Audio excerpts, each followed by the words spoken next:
नमस्कार. विचारधारा. लेखक श्रीकांत मोरे. लेख 14वा. पवित्र ज्ञान. ज्ञान कसे साठवावे? विहिरीसारखे, नाल्यासारखे वाहते तसं असावं का? नदीसारखे भरभरून वाहणारे की सागरासारखे सतत किनाऱ्यावर लाटांप्रमाणे धडकणारे? खरं तर आपण नेहमी प्रत्येक क्षणी काहीतरी ज्ञान संपादत असतो, पण एखाद्या विषयाचे ज्ञान दुसरीकडे वापरत नाही. कणाकणाने साठवलेले ज्ञान आपण वेगवेगळे कप्पे करून ठेवले तर तो न वापरल्यामुळे झाकणात राहते. काही जण हेच ज्ञान कप्पे कप्पे असले तरी प्रवाही करण्यात यशस्वी होतात, छान बोलतात, त्यांची प्रशंसा करतात. काही जणांचे कणाकणाने साठवलेले ज्ञान सागराप्रमाणे विशाल होऊन त्याच्या लाटांप्रमाणे समाजात साहित्य, प्रबोधन इत्यादी कोणत्याही क्षेत्रात उपयुक्त ठरते. ते यशस्वी होतात. असे अफाट ज्ञानी, पंडित, तत्वज्ञानी स्वामी विवेकानंदजी, महायोगी अरविंदजी, गुरुदेव रवींद्रनाथ टागोर अशी कितीतरी आपल्याला नावं घेता येतील. त्यांच्या ज्ञान कौशल्याने समाज मन पोचले जाते. म्हणून ज्ञान संपादित करत असताना अनेक कप्पे नको, विशाल हृदय हवे, मन विशाल हवे, संकुचित वृत्ती नको. ज्ञान दिल्याने वाढते, वाहते, त्याचा सागर होतो, पण केवळ दडपल्याने ज्ञानाचा काहीच उपयोग होत नाही. मनातले अनंत विचार ज्ञानाच्या साहाय्याने तावून सुलाखून बाहेर येऊन साहित्य, समाज हितकारक प्रबोधन म्हणून रूपांतरित झाले तर त्यासारखी पवित्र गोष्ट जीवनामध्ये नाही. क्षमा. पुढचा लेख आहे क्षमा. क्षमा हा गुण जोपासावा. क्षमा करणं म्हणजे माणसाला माणसाची ओळख देणे होय. क्षमा म्हणजे त्याग. क्षमा म्हणजे स्वतःच्या अविचारावरती मिळालेला विजय. क्षमा म्हणजे स्वतःवर मिळवलेला विजय. काही जण क्षमा म्हणजे देवत्वाचा गुण मानतात. काही जण मात्र क्षमा म्हणजे माघार, अपयश असेही समजतात. कमकुवतपणा असेही काही जण संबोधतात. पण जीवनाचे सार असलेला दैवी गुण क्षमा.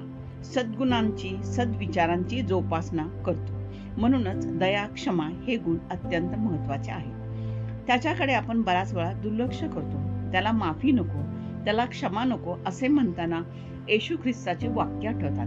ज्यांनी जीवनात एकही पाप केले नाही त्यांनी दुसऱ्यांना शिक्षा करावी. मग मनन चिंतन करतानाही अजाणतेपणी आपली पापे घडतात. उदाहरणार्थ, श्वासोच्छ्वास करताना मरणारे जीवजंतू, पायाखाली मरणाऱ्या मुंग्या आपल्याकडून हे नकळत घडत असते. पण तरीही आपण त्यांचे काही स्वतंत्र निकष, मानदंड स्वतःच ठरवतो. हे चूक. मानवाने समूहात राहताना काही गुण जोपासले पाहिजेत, पण त्याचा वापर होत नाही. आपण वापर करत नाही म्हणून आपल्याला काही वेळा अपयश येते. क्षमा, दया हे गुण जोपासले पाहिजेत. या गुणांमुळे सत्यवचन समाजात टिकून राहते. अशा गुणांचा आविष्कार मानवाने निश्चित करावा.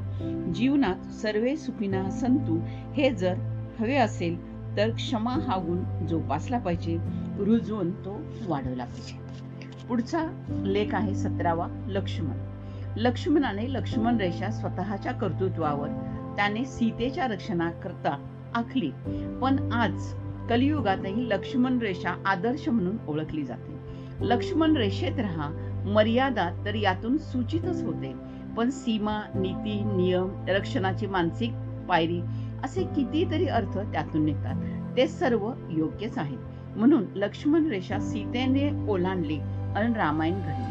यात अनेकांनी अनेक बाबतीत केवळ सीतेच्या रक्षणार्थ असा लक्ष्मण रेषेचा अर्थ घेतला आहे. पण असो, आपण मात्र लक्ष्मणचा दुसरा अर्थ आदर्श भ्राता, भाऊ हाही पाहूया.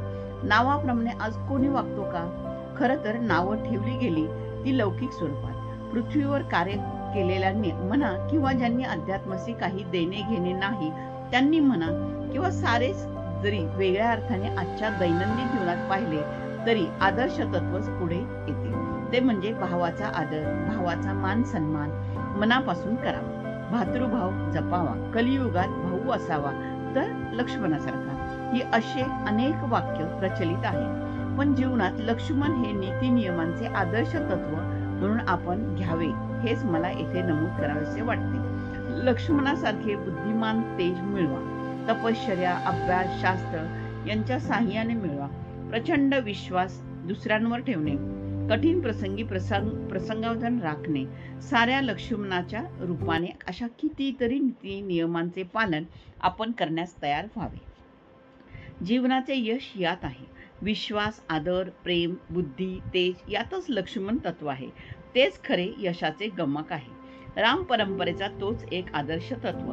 म्हणून आपल्या दैनंदिन जीवनात लक्ष्मण भाव आपला जपला पाहिजे. हेच आपल्या मनात रुजावे. समाज जीवन आज याविना विफल वाटते. ते तसे होऊ नये यासाठी आदर्श भातृभावाची आठवण याद्वारे तन्मनात जगावी एवढेच वाटते. धन्यवाद. आपला परिवार, मनोरमा परिवार.